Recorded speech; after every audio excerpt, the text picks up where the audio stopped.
Welcome to the Huge Pop Sports Podcast here on the Huge Pop YouTube channel, where we talk all things in the wide world of sports like baseball, basketball, football, hockey, and much, much more. So please welcome our hosts to the Huge Pop Sports Podcast, the MATT, and the Huge Pop himself, Matt and Scott Rogers. Okay, sounds like a plan, man. So, do we want to just dive right into like what the draft, like the order, like what we want to go round by round? We can probably just go round by round. Yeah. Let me bring up the app here real quick of the NFL draft, and we'll go round by round. We have, of course, I think everyone's consensus number one overall went number one overall, Caleb Williams. No surprise there. We talked about him on Thursday. Again, no surprise. Jaden Daniels at number 2. Let me ask you a question though, Matt. Is he pro ready? In my opinion, no. There, like I said on Thursday, there's one guy. There's one guy that is pro ready.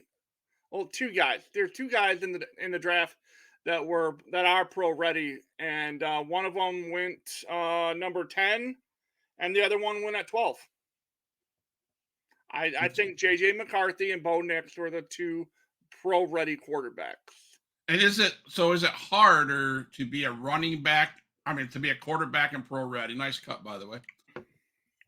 Is it harder to be a quarterback and be pro ready than it is a wide receiver, running back, linebacker, safety, cornerback? You know what I'm saying? Yes, I think it is. I think that if in order to be pro ready at quarterback, you need to have not only the intangibles, like the physical attributes to be able to chuck that ball deep, to make those precision passes, and to make those decisions, but you also have to have that leadership and then that wherewithal on the field. Okay. I don't think he's ready either, but Caleb Williams, yeah, he won a Heisman. Good for you. But what'd you do the year after you won the Heisman? You didn't really do anything, sir. Right. You know, you didn't win a national championship. Right. And I don't know. I don't know. It's because you see a lot of these guys, the biggest flop, in my opinion, was Manziel. He was Mr. Football. Oh, he was ready, pro ready. And he downright was horrible. He shit the bed. It was horrible, right? And I just see Chicago, they didn't have a bad quarterback in Justin Fields. And he was supposed to be quarterback ready, pro ready. So that's why I asked that question, because did they just get themselves into this same situation, different player? I guess that's my question. Okay, so I will say this: the Bears. We'll just talk about the Bears for this section. The Bears had a good offensive draft, but here's the thing: offense can put points on the board, but you're not going to be able to stop anybody. Right. These guys right here, the Detroit Lions, they can stop people, and They can put points on the board. Right. Yeah. So anyway, I'm sorry I didn't mean to go into that tangent, but I'm just saying, is he quarterback ready? Is he pro ready? And I don't think he is. Out of the three quarterbacks that were picked, two of them are on the cusp of being pro ready, and Caleb Williams is not one of them. Right. I think Jaden Daniels and Drake May went to Drake May went to the team that he needs. That's a good fit for him. Right. Absolutely. Even though Bill Belichick's not there anymore, I still think that Patriots organization is a good place to go and grow. Right. What's up, sister? But Jaden Daniels, number 2 to Washington. Again, I get it. You want your athlete. You want your guy. that could do everything on the field, but I just don't. He's not. He's not your. He's just his size bothers me a little bit. 6'4", 210. That's small. Not tall, but small. Like 210 pounds. I feel like he's gonna take a shot from Aiden Hutchinson and it'd be the end of his afternoon. Right. I mean, for the Commanders, they needed some. They had 21 interceptions last year, so their quarterback there sucked. So getting a college ball guy, hopefully he can put his stamp on it and he can change it around. I mean, so I'm okay with that pick, So I'm okay with that pick for the Washington Commanders. Um, Drake May, like we just said, that was a good pick for them. Good pick for him too. Marvin Harrison Jr. going to the Cardinals. That was an amazing. That Kyler Murray now has a weapon. Yeah, 100%. He now has a weapon because Marvin Harrison Jr., thank God he's out of the Big Ten and we don't have to see him. Right. He was the one guy that Ohio State had last 2 years that I thought, well, shit, we're going to have a long afternoon. Right, absolutely. And then at 5, I spoke on Thursday. I thought for sure the Chargers would either going to draft JJ and then trade Justin Herbert to Minnesota, or Minnesota trading up to that spot from 10 to 4 or 10 to 5. But they went and picked an offensive lineman. So they're committed to helping Justin Herbert now at that point. Right. And so, Matt, before we go further in Joe Alt, I'm just reading. Do you think I've always thought of the Cardinals as a wide receiver threat? They've always had Larry Fitzgerald, one of the best. Now the question they have, I see here on ESPN, is Arizona's next Larry Fitzgerald. That's a very good compliment to Marvin Harrison Jr. That's a lot. That's big shoes to fill. Right. For now, Marvin Harrison. Do you agree with that? Could he be the next Larry Fitzgerald? If he sticks around, yes. I think he could fill those shoes. Everyone thought D-Hop was going to be the next Larry Fitz out there, but D-Hop's a very selfish player, so it makes sense why he's not. But yeah, Marvin Harrison Jr. could break some of Larry Fitz's records as far as career stats.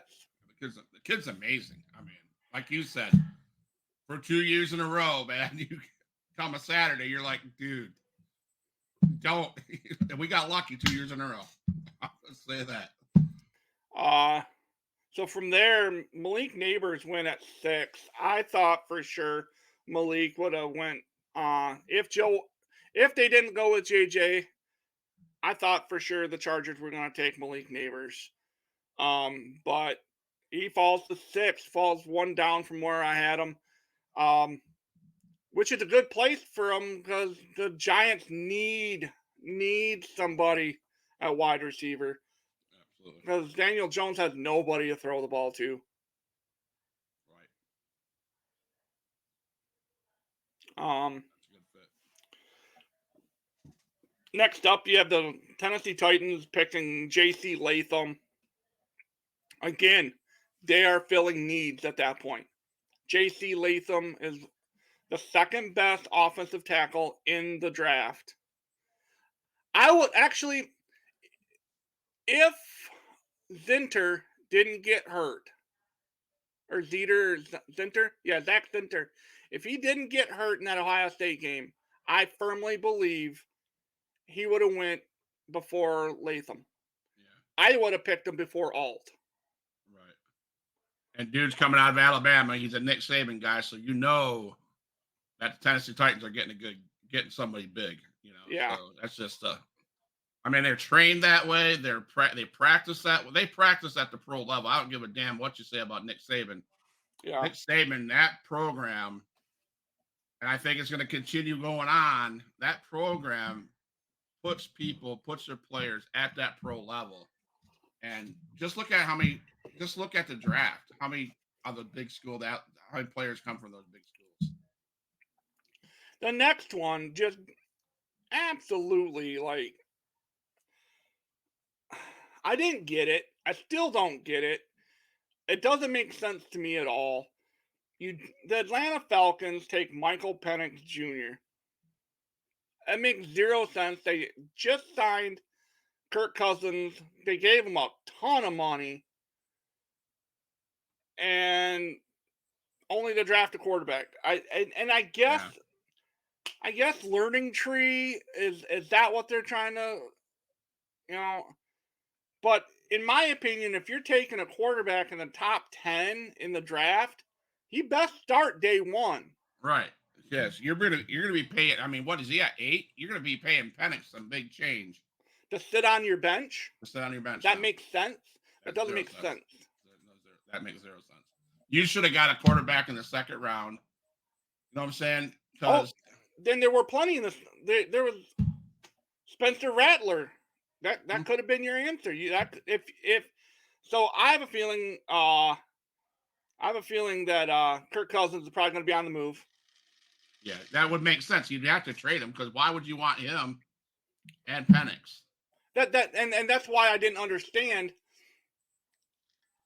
That's why I didn't understand the draft pick, and especially when you gave Kirk all that money, he's going to be hard to trade. Yeah, it's going to be hard to trade down. What's going on, Mannix? Thanks for joining. Mannix. Thanks for coming on. So yeah, Michael Penix going at 8 was kind of a weird pick to me. Number 9, again, the Bears, they got better on offense with Rome Odunze. But here's the thing. Everyone's like, oh, they got Rome. Woo, we got Rome. Quite honestly, if you watch the national championship game against a good defense with Michigan, Rome Odunze was non-existent. Right. Yeah. So, again. We shut Penix and Rome Odunze out. I mean, it was nothing. That's what I didn't like. Everyone's so hyped about Rome going to the Bears, and he's a good player, but again, if you can score 100 points a game, but if your defense gives up 107, you lose. Right, absolutely. But I mean, not to say take nothing away from the Bears draft picks. They're top tier draft picks. And did they get dangerous for the conference Detroit's playing in? Yeah, it's dangerous for sure. But like you said, they could put up so many points, but can you stop the run? Can you stop the pass? Detroit's got offense and defense. Bears plugged away at their offense. Sure, they got a high-powered offense, but now can they stop?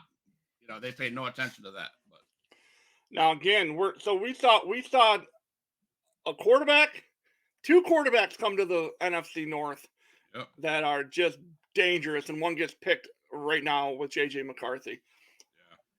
So happy for JJ. He's a good kid.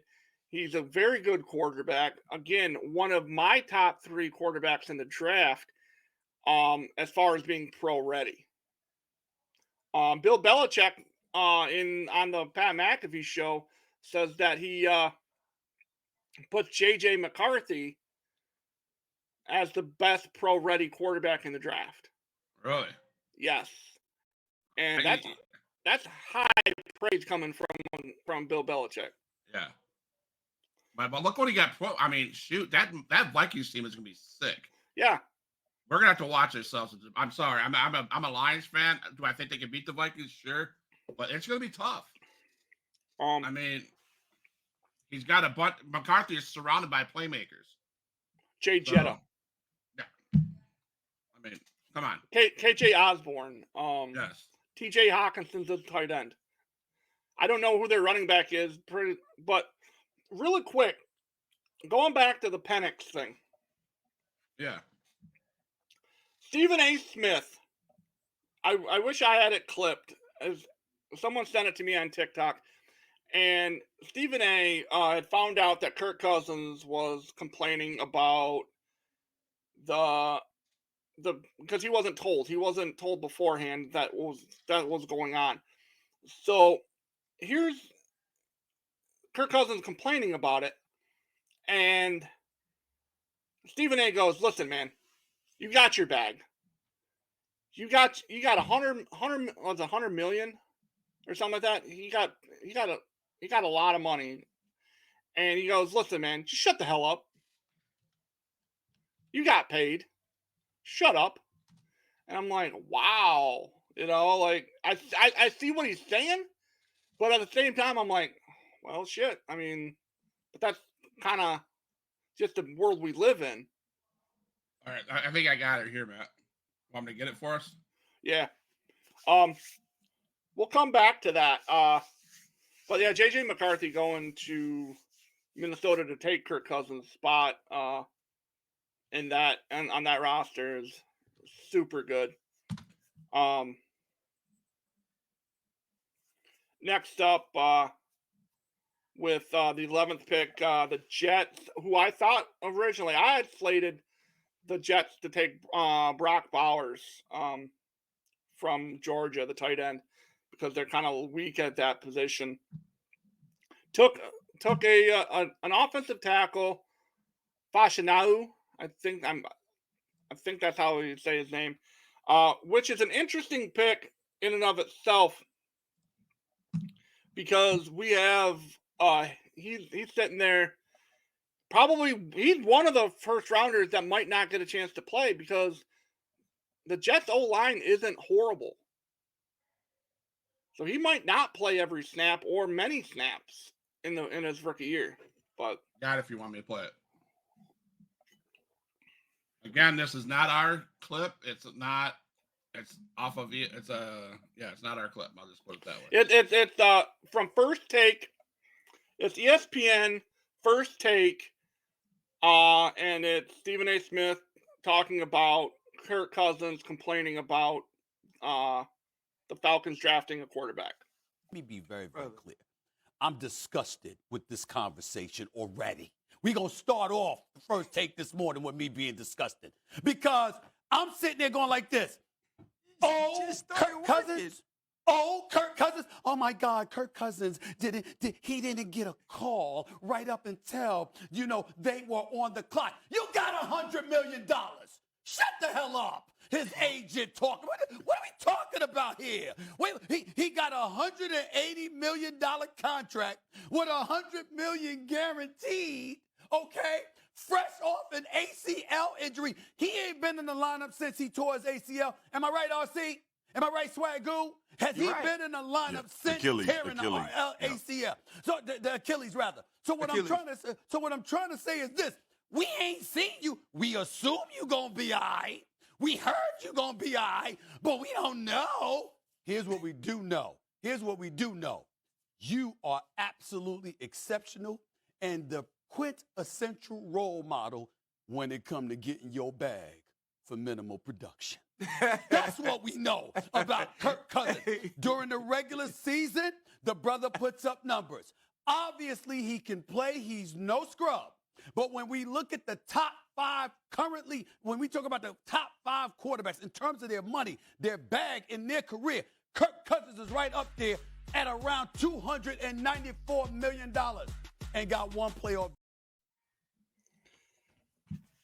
Damn. I mean, Stephen A. Smith over on ESPN. I want to give that shout out, that plug. That clip doesn't belong to us. That's them over on ESPN. He got his bag. He got his bag. What the hell are you bitching about? You got 100, but dude. Okay, all right. Here I am, Kirk Cousins. Listen to me, man. 100 million guaranteed, right? And if I have to sit on a Let me be very, very clear. I'm disgusted. If I have to sit on a dang bench for $100 million, I'm sitting on that bench for $100 million. Ain't no way I'm gonna go out there and try to get myself hurt. I ain't gonna cry because some kid's coming in and gonna take the starting role. I'll be a mentor for $100 million. Hell yeah. I mean, come on. That's just like, oh, I'll pay you $100 million, Scott, to be a foster parent, but we're going to move somebody else in and you can sit back and watch. Man, I don't want to. No, okay. Bring somebody else in. I'm like, I'll watch. I'm on Stephen A's side, man. What cry ass is going to cry about a, oh my God. Entitlement, Brick. Man, that pisses me off. Now I'm hot, dude. My day was going good. Fuck. Freaking stupid. Why'd you bring that shit up? So at the 12th pick, the Broncos took a quarterback. Damn, bro. Maybe that's where Kurt will end up. I hope so. For $100 million guaranteed. So Bo Nix gets picked by the Broncos at 12, and quite honestly, that was the steal of the draft, in my opinion. I think Bo Nix going to the Broncos was the smartest thing for both guys. Yeah. Bo is a proven winner. Bo gets Matt Scott's funny, Scott. Bo Nix going to the I'm trying to be friendly, okay? Yeah, we got to keep it friendly around here. Friendly. So Bo Nix goes to the Broncos in a very, very good trade, or not trade, very good draft pick for them. Sean Payton loves his quarterbacks and loves a guy who can sling the ball, and Bo Nix does just that. 100%. And up at 13 is the Las Vegas Raiders. They went in a different direction. They took Brock Bowers out of Georgia. You know what's funny is that he got picked, but it wasn't the fact that like his story wasn't him. It was his sister and her full leg tattoo that she has. Like that's all people were talking about. It's like, come on, dude. Like Bo Nix, or not Bo Nix, Brock Bowers just got picked by the by the Las Vegas Raiders, and we're just talking about a sister with this long ass tattoo from ankle to thigh, and we're like, really? I think or his dad that's over in the over on the other side of the screen, looking like he's going to have an aneurysm.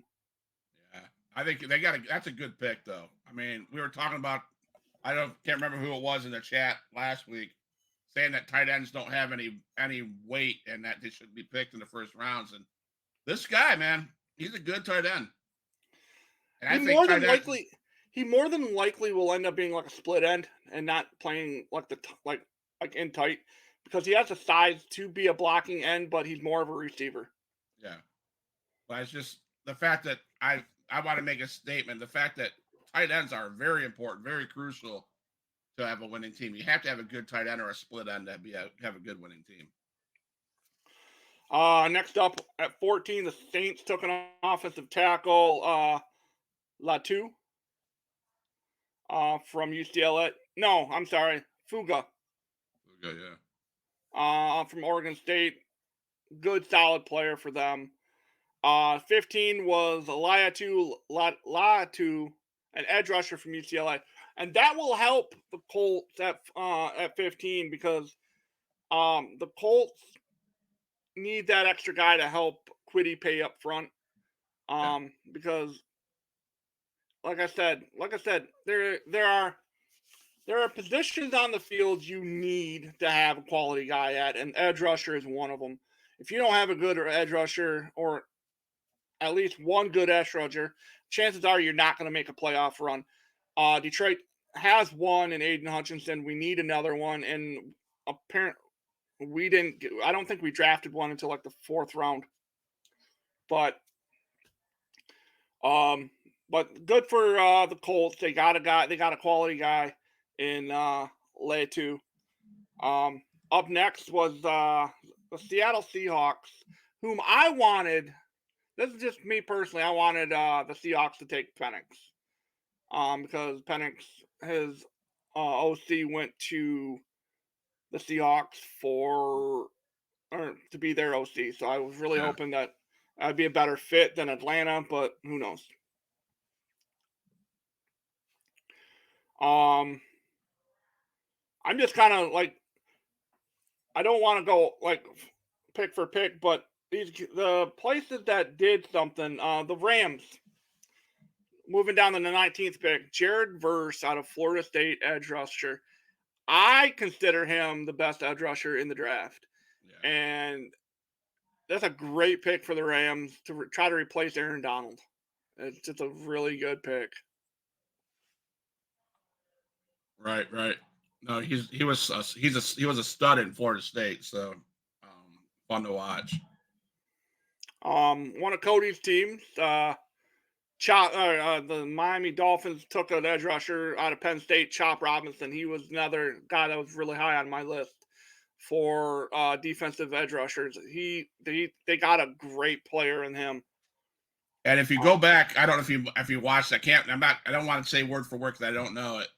But Chop Robinson's story. Did you hear that? Did you see that biography that they were doing about how he got the name Chop Robinson?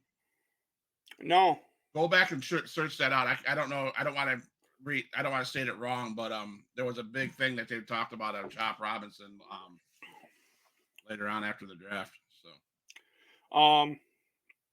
our boys from Detroit, they went and took Terrion Arnold, cornerback at Bama. And that dude is a shutdown defensive back.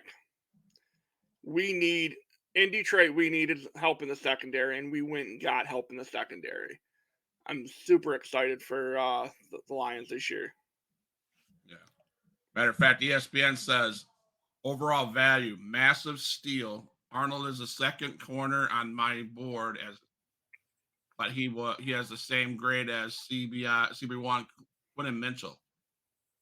So we got a good corner. So So next up, the next one that I thought was a really noteworthy guy was Xavier Worthy. And this happened because of a trade. The Buffalo Bills, Cody's boys from Buffalo, knows how to run a draft apparently. They were sitting at 28. They needed a wide receiver, and I said this on last Thursday when we had our preview. I said Xavier Worthy at 28 to the Bills would have been the perfect fit for them. That would be the guy to replace Stephon Diggs. Yep. I said that. You did. They traded out of that pick down to 32, and then in turn traded the 32 for the number 1 in the next round. No sense. And all you motherfuckers did was give Kansas City another weapon. Are you kidding me? Thanks, Buffalo, you bunch of buttheads. I mean, Xavier Worthy. Now that Rashid Rice is probably done for the year because of his car accident issue. So Xavier Worthy will step right in and fill that hole up. Yep. And then even in the next 2 wide receivers that were taken, Ricky Purcell. Yep. And Xavier Legette, yep. Both of them would have been beautiful fits for Buffalo. Did we ever find out what the reason was? Why? Apparently they wanted Keon Coleman out of Florida State. Then go get him because he was available in the second round. Get him in the first round. Makes no sense. Yeah, if the kid's good, Keon Coleman, he's good. Wow. I mean, he's not an Xavier. No, he's not Xavier Worthy. Nope. Nowhere close to that caliber. Nope. Ladd McConkey went next. Just kind of scrolling through these. There was 2 guys that I had going in the first round, and they fell out of the first round. I don't know why. But the Eagles went and got better in the secondary with Cooper DeJean. Cooper is an absolute freak of nature of an athlete. He's going to make shit happen in Philly. And the other guy was picked directly after him, Kool-Aid McKinstry, Right. Corner out of Bama. Yeah. If that's the guy that I was hoping for the Lions, but the Lions I think took the better of the two. Now that I'm doing more looking at it. The first Michigan player taken off the board was at 49 to the Bengals. Chris Jenkins, defensive tackle. Yeah. And then another Michigan player directly after that at Wash from going to the Commanders at cornerback, Mike Stanistrill. I'm surprised he dropped all the way to 50, if I'm being completely honest. Yeah, he's going to be good for Washington for sure. I think Washington got themselves a steal in the draft as well. That kid is sick. Yeah, I agree. 100%, man. That kid he was great. And then we went and got another defensive back. The Lions went and got another defensive back, Ernest Rankstraw Jr. from Missouri. Missouri had a very good defensive team this year, and I'm pretty sure that we got their number one DB. Yeah, I think so. So, and Cody, I didn't respond, but I've had time to think. Very rarely, and I'm going to point this out, very rarely does Kansas City get a bust. Very rarely do the Kansas City Chiefs have a rookie that shits the bed. And with Xavier Worthy, they didn't get one this time either. The Rams, let's take a look at the Rams right quick because we do have someone in the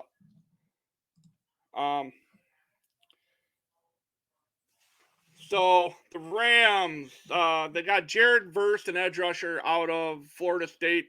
I consider the best edge rusher in the draft. So you guys got someone to kind of like take the void away of losing Aaron Donald. And you also have a very good running back coming in Blake Corum out of Michigan. So I'm excited for you guys. You guys should be back in the playoffs either this year or next year. They got that kid from Florida State too in the second round. Braden Fisk. Braden Fisk, he's good. So you guys fill that hole up in the middle of the defensive line. So very, very, very hopeful for you guys this year to win that NFC West. Going to the third round, this is where it gets kind of open here with a lot of different shit that happened in the third round. Just Zach Zinter went to the Browns. I think that's a very good pick. Hopefully he can stay healthy. He's the OG that got hurt in the Ohio State Michigan game. So that happened there. Jim got a boy. Jim got Junior Colson. So Harbaugh got a Michigan guy on his team. That was Chargers. Fun.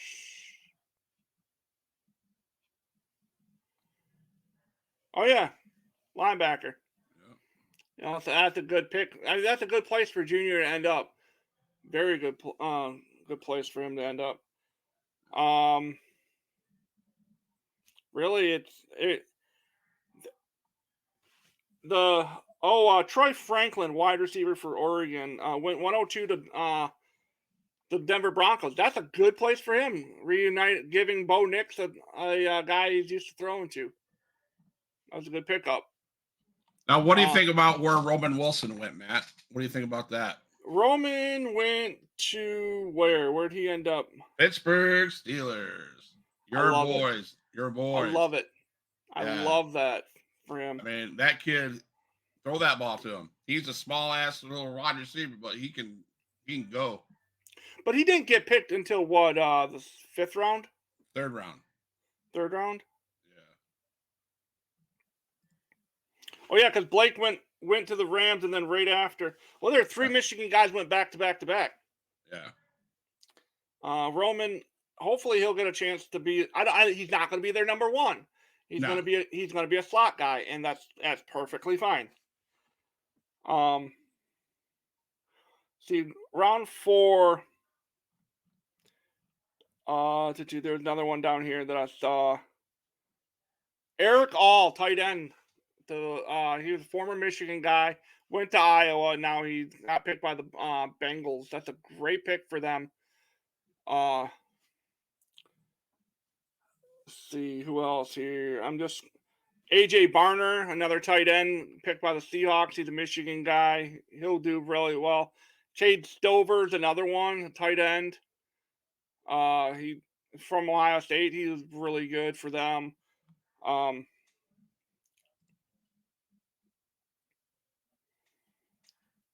Braylon Allen,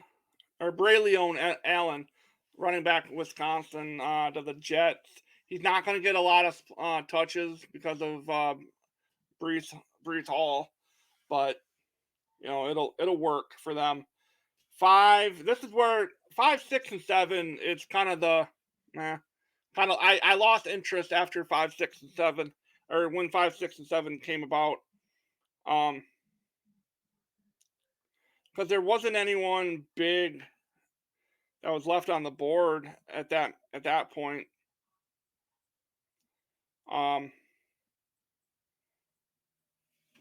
So, I mean, that was really the draft was good until the 3rd round was over. Right. Because after the 3rd round, it really just kind of went to shit. Right. I agree. So this was our kind of a short episode for this one. This is just kind of a last minute put together. It was supposed to air on Friday, but I wasn't feeling the best, and things just weren't pieced together. That's why we did it today. But I'll be back on Friday with a full hour-long episode of the Huge Pop Sports broadcast. We'll be talking about the NBA playoffs, the NHL playoffs, Major League Baseball, and whatever else comes across the desk of the Huge Pop Sports podcast. And we'll be talking about that. So hopefully we can be talking about LeBron James saying goodbye to the playoffs. Hopefully some freaking reason they doesn't make it. And what about the Pacers? I want to say they might knock out the Bucks, but Bucks are playing shorthanded, so there's that too. We'll see what goes on the rest of this week. Absolutely.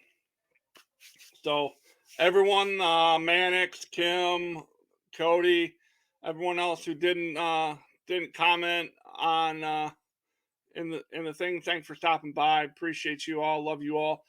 And for me, I got nothing else this week. I'm sure Scott's got everything under the sun lined up for the rest of the week, probably something every day, because he's the Ryan Seacrest of this podcast. Well, tonight we're starting to the last Monday of the month on the Huge Pop Wrestling Podcast night show is CWF Christian Wrestling Federation Roundtable. And tonight, man, we got the Christian Wrestling Federation has a kids program too. So they're training these kids and building these kids up to be wrestlers. And anyways, we got their 2 female tag team wrestlers and their individuals.